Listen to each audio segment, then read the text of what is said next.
बदलाव के वाहक बने प्रधानमंत्री नरेंद्र मोदी और उसके साथ कदमताल करती हुई योगी आदित्यनाथ की प्रभावोत्पादक और जमीनी निर्णायक कार्यशैली। उत्तर प्रदेश अपने आप को ऐसे एक राज्य में शुमार किया है जो पिछले 8 वर्षों में न सिर्फ अपनी जीडीपी को 2 गुने से अधिक बढ़ाया है बल्कि पर कैपिटा इनकम को भी 2 गुना से अधिक बढ़ाया है। ये माननीय प्रधानमंत्री जी की जो रेगुलर एक समीक्षा और डायरेक्शंस हैं, एक प्रगति की उनकी रिव्यू मीटिंग होती है, उससे सीख लेते हुए उत्तर प्रदेश ने भी एक सीएम समीक्षा का कार्यक्रम प्रस्तावित किया। हर गांव के निर्धनतम पुअरेस्ट 25 से 30 परिवारों को आइडेंटिफाई किया है। इस परिवार में एक आदमी को नौकरी या ट्रेनिंग की वो अपनी आजीविका को आगे बढ़ा सकें।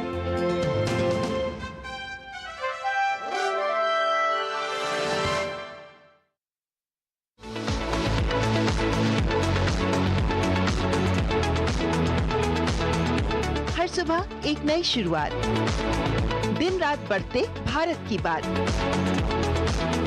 देश दुनिया की खबरें जो है आपके लिए जरूरी, भरोसेमंद मॉर्निंग अपडेट और ताजा अंदाज।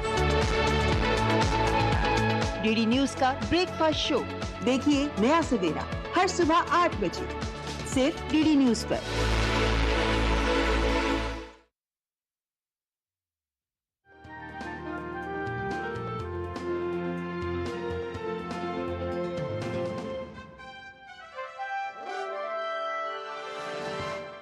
नमस्कार, बहुत बहुत स्वागत है आप सभी का हमारे इस विशेष कार्यक्रम खास मुलाकात में। मैं हूं निखिल सिंह और खास मुलाकात में बात करेंगे उत्तर प्रदेश की, एक ऐसा राज्य जिसकी पहचान कभी पिछड़ेपन, प्रशासनिक सुस्ती, गरीबी, गुर्बत इनके साथ जुड़ी हुई थी, लेकिन यही राज्य अब तमाम तेजी से विकास के नाम पर गढ़ा जा रहा है। ये तमाम विकास की परियोजनाओं को किस तरह से परवान चढ़ा रहा है, किस तरह से अभूतपूर्व निवेश यहां पर आ रहा है और इंफ्रास्ट्रक्चर का जो डेवलपमेंट मॉडल है उसमें उत्तर प्रदेश अग्रणी बन रहा है। तो यह बदलाव कैसे हुआ? इस बदलाव के वाहक बने प्रधानमंत्री नरेंद्र मोदी और उनकी रिजल्ट ओरिएंटेड और इसके साथ ही साथ निगरानी के तहत जो उनकी गवर्नेंस का जो मॉडल है, जो गवर्नेंस की शैली है, और उसके साथ कदमताल करती हुई योगी आदित्यनाथ की प्रभावोत्पादक और जमीनी निर्णायक कार्यशैली। और इस बदलाव के रणनीतिक केंद्र में एक और व्यक्ति मौजूद है जो लगातार चुपचाप तरीके से लेकिन प्राणपण से पूरे मनोयोग के साथ में इस बदलाव के केंद्र में मौजूद है और उस बदलाव को जमीन पर उतार रहे हैं। वो हैं उत्तर प्रदेश राज्य परिवर्तन आयोग के सीईओ मनोज कुमार सिंह। और आज मनोज जी हमारे साथ चर्चा के लिए है इस पूरे विषय पर। मनोज जी, बहुत स्वागत है आपका। धन्यवाद। और बहुत चर्चा होती है योगी मोदी पार्टनरशिप मॉडल की। इस मॉडल को आप देख रहे हैं, कैसे ये मूर्त रूप ले रहा है? और चूंकि आप प्रशासनिक व्यवस्था में लंबे समय से रहे हैं, 2014 से पहले या कहा जाए कि 2017 से पहले और अब में क्या अंतर आया है और कैसे ये आगे बढ़ा है, कैसे ये आमूलचूल परिवर्तन जो है इसको कैसे देख रहे हैं? जी हाँ, धन्यवाद आपका निखिल जी। उत्तर प्रदेश में जो ये ट्रांसफॉर्मेटिव चेंजेस हो रहे हैं 2017 के बाद, उसका मैं एक बहुत ही करीबी गवाह रहा हूँ और मैंने देखा है कि कैसे 2017 के पहले लोग यहाँ पर इन्वेस्टमेंट करने से या कोई भी काम करने से कतराते थे, जबकि 17 के बाद जिस तरह से माहौल बदला है, उत्तर प्रदेश अपने आप को ऐसे एक राज्य में शुमार किया है जो पिछले 8 वर्षों में न सिर्फ अपनी जीडीपी को 2 गुने से अधिक बढ़ाया है बल्कि पर कैपिटा इनकम को भी 2 गुना से अधिक बढ़ाया है। ऐसा देश का शायद ही कोई राज्य कर पाया है, क्योंकि इस अवधि में उत्तर प्रदेश में लगभग 4 करोड़ की नई आबादी भी जुड़ी।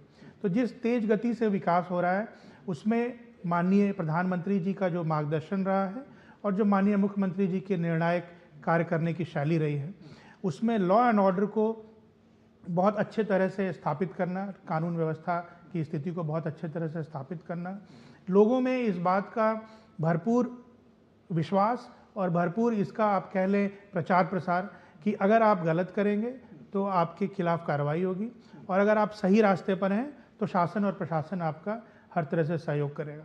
तो मेरा जो अनुभव है, लॉ एंड ऑर्डर की जो बहुत ही बेहतरीन व्यवस्था स्थापित की गई यहाँ पर, वो पहली नींव या पहली सीढ़ी की तरह यहाँ के विकास के रास्ते में और विकास के सफ़र में इसने काम किया है।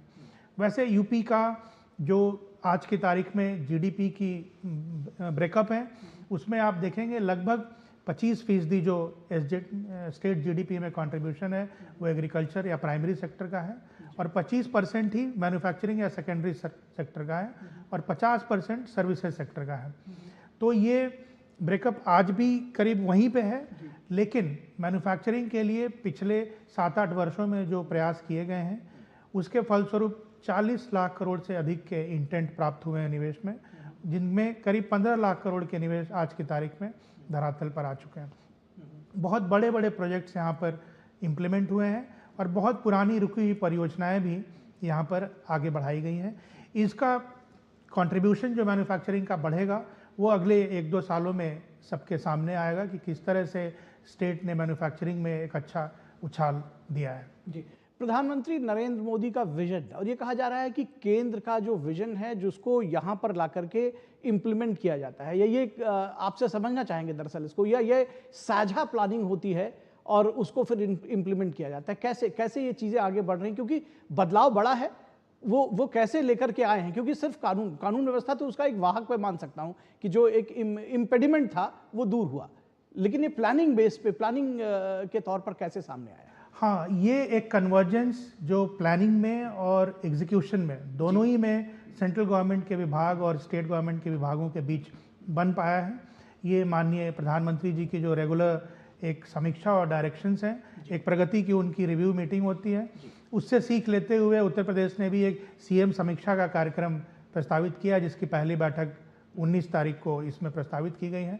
बड़े प्रोजेक्ट्स को रिव्यू करने से जो फ़ायदा और जो कोऑर्डिनेशन बाकी विभागों में स्थापित होता है, ये माननीय प्रधानमंत्री जी के प्रगति रिव्यू कार्यक्रम ने साबित किया है। लाखों करोड़ के प्रोजेक्ट और 20, 25, 30 साल से जो लंबित हैं, कहीं फॉरेस्ट क्लियरेंस नहीं, कहीं रेवेन्यू की लैंड की अवेलेबिलिटी नहीं, इन चीज़ों को दूर करते हुए, इन बाधाओं को दूर करते हुए और समन्वय स्थापित करते हुए काम आगे बढ़ रहा है। देखिए, काम करने में जो डिसीजन लेने में समय लगता है वो एक नियत होता है, 2 मिनट, 5 मिनट, 10 मिनट की ही बात होती है। अब ये निर्णय लोग एक दिन में भी ले सकते हैं और वो निर्णय वर्षों तक नहीं भी हो पाते हैं, क्योंकि अगर आप उस पर समय और ऊर्जा लगाएं और उसको सॉल्व करने का प्रयास करें तो हार्डली 1-2 घंटे लगते हैं, आप एक निर्णय पर पहुंच सकते हैं।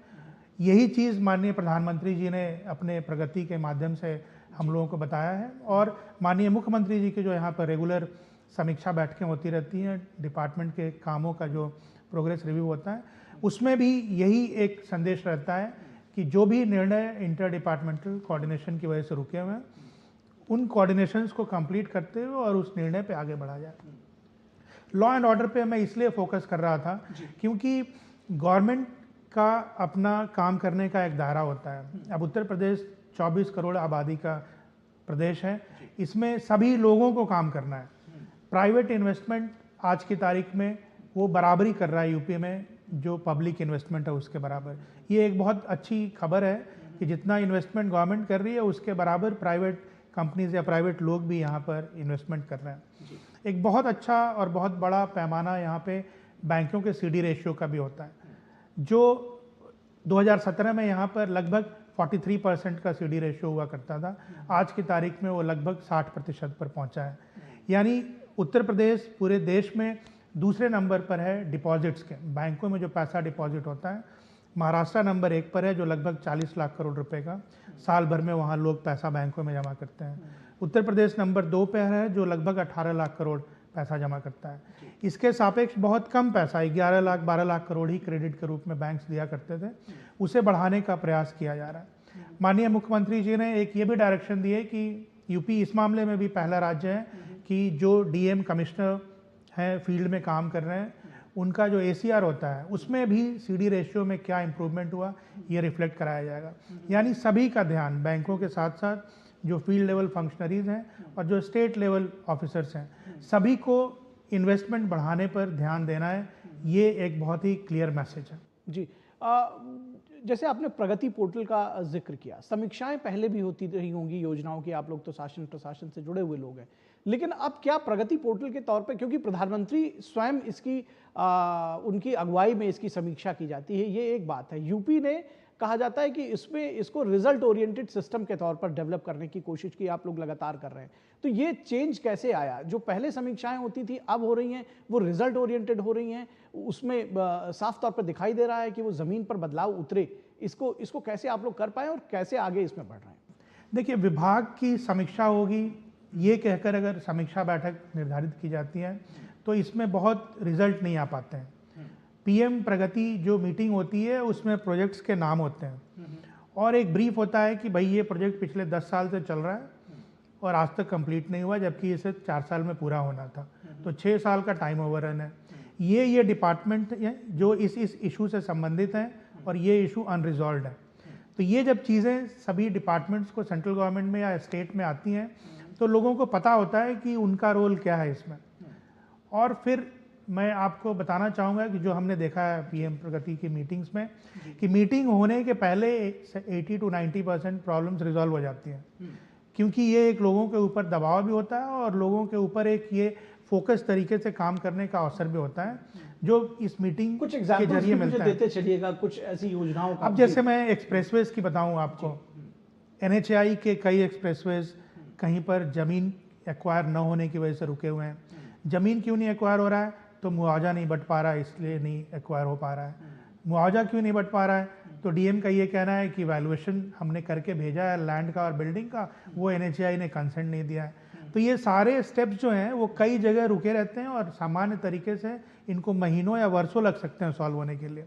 लेकिन जब पीएम प्रगति की मीटिंग तय होती है तो फिर उसमें स्टेट्स या डिपार्टमेंट जो पहले अपनी रिव्यू करते हैं उस काम को करने के लिए, तो फिर ये जब बातें निकल कर आती हैं तो अगले 2-3 दिन में मुआवजा भी बढ़ता है, कंसेंट भी आता है जहाँ से आना होता है, एनओसी और क्लियरेंसेस भी आते हैं। तो हमने देखा कई पुराने रेलवे लाइन, कई पुराने एक्सप्रेसवेज और कई एयरपोर्ट्स जो रुके हुए थे वो यहाँ पर इस मीटिंग की वजह से तेज़ी से आगे बढ़े हैं। उत्तर प्रदेश का अपना एक बहुत ही अहम रोल है एक्सप्रेसवेज के क्षेत्र में। देश में अभी जितने एक्सप्रेसवेज हैं उनका लगभग 55% के आसपास एक्सप्रेसवेज यूपी में है और इतनी तेज़ी से जो यूपी एक्सप्रेसवे अथॉरिटी है वो इस पे काम करती है, इसका मिसाल देश में कहीं और है नहीं। आपको गंगा एक्सप्रेसवे के बारे में बताऊं, ये लगभग 594 किलोमीटर लंबा एक्सप्रेसवे है, 10,000 एकड़ ज़मीन इसमें एक्वायर किया गया है और ये सारी चीज़ें 1 साल में ज़मीन एक्वायर हुई और ये 24 महीने जो कंस्ट्रक्शन पीरियड है अभी ये नवंबर में पूरा हुआ है। एक्सप्रेसवे बनकर तैयार है, लगभग कुछ सर्विस रोड वगैरह का काम बाकी है। तो जिस तरह से जिस कोऑर्डिनेशन के साथ लैंड एक्विजिशन और कंस्ट्रक्शन का काम एक्सप्रेसवेज के क्षेत्र में और एयरपोर्ट के क्षेत्र में और इस तरह के बड़े बड़े इंफ्रास्ट्रक्चर के क्षेत्र में यूपी ने किए हैं, ये और प्रदेशों के लिए मिसाल है। मैंने खुद देखा है कई स्टेट से ऑफिसर्स यहाँ पर आते हैं और यूपीडा और इस तरह के ऑर्गेनाइजेशंस की कार्यप्रणाली को समझने की कोशिश करते हैं। जी, बार बार ये एक आप लोग का बड़ा लक्ष्य है $1 ट्रिलियन इकोनॉमी का, कैसे इसको पाने के लिए, क्योंकि इस लक्ष्य का की जो अवधि थी जिसको पाने का जो लक्ष्य का टाइम पीरियड था उसको भी आगे खिसकाया गया, क्या उसकी वजह रही और किस तरह से इसके लिए आगे बढ़ रहे हैं? क्या फुल प्रूफ प्लानिंग की है आप लोगों ने? ये स्टेट ट्रांसफॉर्मेशन कमीशन का एक ये इम्पॉर्टेंट रोल है। $1 ट्रिलियन इकोनॉमी और जो 2047 की इकोनॉमी है उसका रोड मैप तैयार करना। मैं आपको बताऊं, माननीय मुख्यमंत्री जी का ये स्पष्ट मानना है कि अगर भारत की जीडीपी 5 ट्रिलियन होती है तो हमारी आबादी 20% के हिसाब से यहाँ पर हमारा भी 1 ट्रिलियन का इसमें कंट्रीब्यूशन होना चाहिए। उसी तरह अगर 2047 में $30 ट्रिलियन का लक्ष्य है तो मुख्यमंत्री जी ने स्टेट के लिए 6 ट्रिलियन का लक्ष्य निर्धारित किया है। $1 ट्रिलियन के सापेक्ष हम लोग लगभग $300 बिलियन के आसपास पहुँचे हैं। ये बड़ा लक्ष्य है, अब ये 29 तक इसको हासिल करने का रखा गया है लक्ष्य। ये लक्ष्य बड़ा है लेकिन एक लक्ष्य है तो सभी डिपार्टमेंट उस पर काम कर रहे हैं। सभी डिपार्टमेंट के पास 3 सबसे बड़े बड़े प्रोजेक्ट या ट्रिगर्स आइडेंटिफाई करके डेलॉयट के माध्यम से जो कंसल्टेंसी फर्म है उनको दिया गया है कि इन पे आपको काम करना है। जैसे एग्रीकल्चर में अगर हम कंट्रीब्यूशन बढ़ाना चाहते हैं जीडीपी में तो बहुत ज़रूरी है कि हम प्रोडक्टिविटी को बढ़ाएं। अब प्रोडक्टिविटी को बढ़ाने के लिए सीड एक इम्पॉर्टेंट इनपुट है। आज की तारीख में ज़्यादातर सीड साउथ इंडिया में कंपनीज रेज करके यहाँ लाती हैं, तो एक सीड फार्म इस्टेब्लिश करने का एक लक्ष्य एग्रीकल्चर डिपार्टमेंट को दिया गया है। इसी तरह हर डिपार्टमेंट को 3-3, 4-4 इम्पॉर्टेंट लीवर दिए गए हैं जिस पे उनको काम करना है प्रायोरिटी से, और इसकी रेगुलर समीक्षा सेक्रेटरीज, माननीय मंत्री और माननीय मुख्यमंत्री जी के स्तर पर होती रहती है। तो मुझे उम्मीद है कि हम इसको हासिल करेंगे या काफ़ी करीब पहुंचेंगे। जी, दरअसल जब इकॉनमी ग्रो करती है, जाहिर तौर पर इसका जो फ़ायदा है वो जो आम लोग हैं उन तक पहुंचता है। हम रोज़गार की बात करते हैं, हम आपके जैसे जो प्रोडक्ट्स हैं, वन डिस्ट्रिक्ट वन प्रोडक्ट, उनको बढ़ाना, उनके ज़रिए पूरी दुनिया तक उनको लेकर जाना, किस तरह से इनको विजुलाइज करते हैं, कैसे इसको ज़मीन पर उतारते हैं और कैसे ये सुनिश्चित कर रहे हैं कि आम लोगों तक इसका फ़ायदा पहुँच रहा है? क्योंकि इसमें मैन्युफैक्चरिंग सेक्टर की भी बात करें, सिर्फ एग्रीकल्चर से जब एक कदम आगे बढ़ते हैं, आपने एक अच्छा डेटा भी दिया था उसका कि मैन्युफैक्चरिंग के आगे, एग्रीकल्चर के आगे मैन्युफैक्चरिंग की भी बात करनी है, दूसरे सेक्टर्स की भी बात करनी है, उसमें भी ग्रो करना है। देखिए, कोई भी कंट्री अपने आप को विकसित नहीं बना पाई है जब तक कि वो 50% या उससे ज़्यादा की आबादी को अर्बन इलाके में नहीं ले गई है। यानी अर्बनाइजेशन जब आप बढ़ाते हैं 50% से अबव जाएगा, तभी आप विकसित की तरफ बढ़ पाएंगे। और ये तभी हो पाएगा जब आप मैन्युफैक्चरिंग, सर्विसेज, इस तरह के सेक्टर्स को बढ़ाएंगे। और यूपी इस मामले में बहुत ही भाग्यशाली है कि यहाँ पर लगभग 98 लाख के आसपास MSMEs हैं। हर स्टेट, हर ज़िले के पास एक उनका अपना प्रोडक्ट है।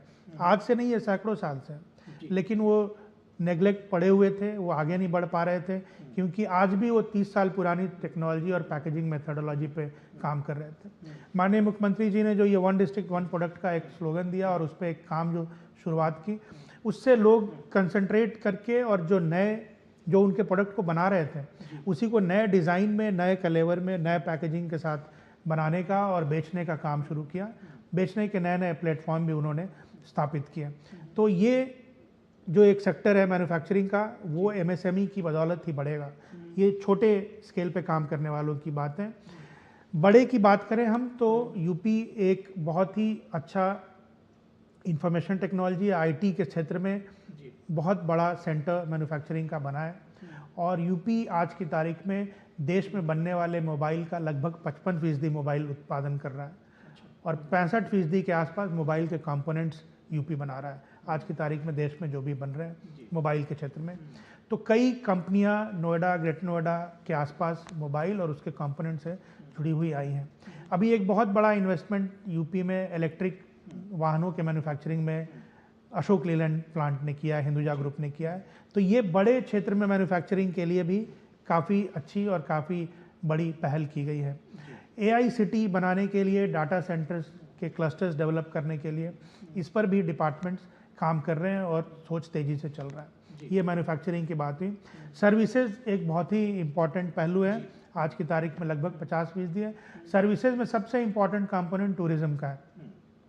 आपको यकीन नहीं होगा पिछले 4-5 वर्षों में यूपी में किस कदर से टूरिज्म बढ़ा है। जी, बिल्कुल, मैं उसकी बात भी करना चाह रहा था, खासतौर पर रिलीजियस टूरिज्म का, क्योंकि इसको लेकर के प्रधानमंत्री मोदी और योगी की जोड़ी जो है ये इसमें मतलब सभी के बिल्कुल लाइमलाइट में। जी, ये रिलीजियस टूरिज्म का तो हब ही है यूपी, जहाँ पे हिंदुइज्म, जैनिज्म और आपके जो बुद्धिज़्म है, इनके डिफाइंड सर्किट्स हैं, लेकिन सब तितर बितर पड़े हुए थे।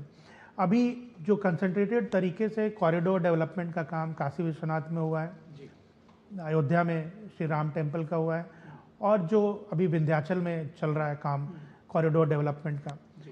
कुंभ हमने देखे 2019 के, 2025 के, आज की तारीख में डोमेस्टिक टूरिस्ट का आंकड़ा 65 करोड़ पार कर चुका है यूपी में। और जो इंटरनेशनल टूरिस्ट हैं उसमें भी लगभग जो 60 लाख के आसपास देश में आते हैं, उसमें से 25 लाख के आसपास फॉरेन टूरिस्ट भी इंडिया में, यूपी में आते हैं।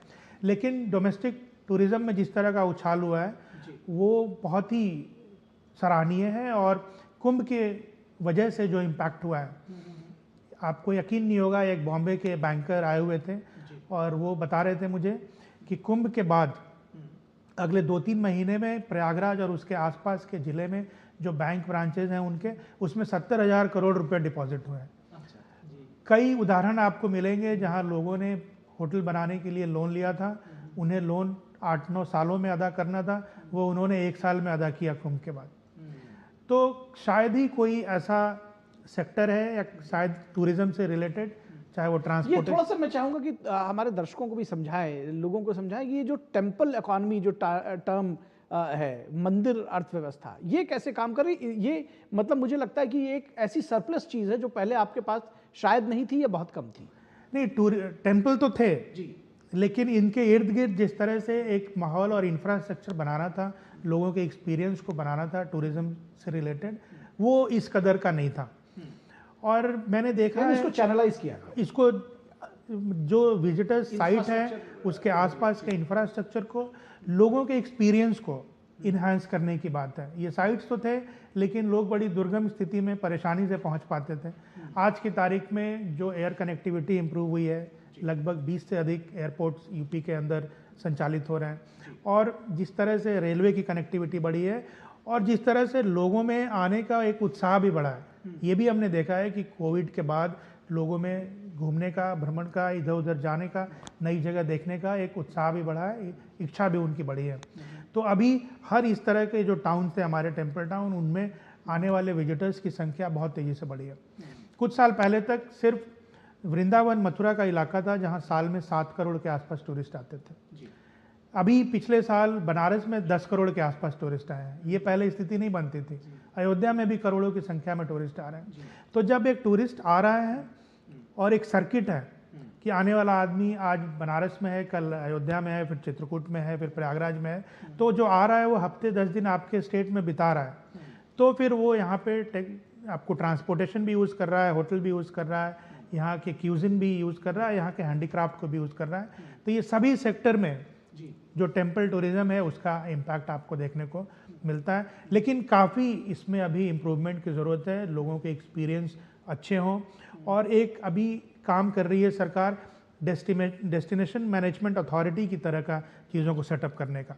अब जैसे काशी विश्वनाथ मंदिर है तो उसके आसपास की सफाई व्यवस्था काशी का, बनारस का नगर निगम करता है।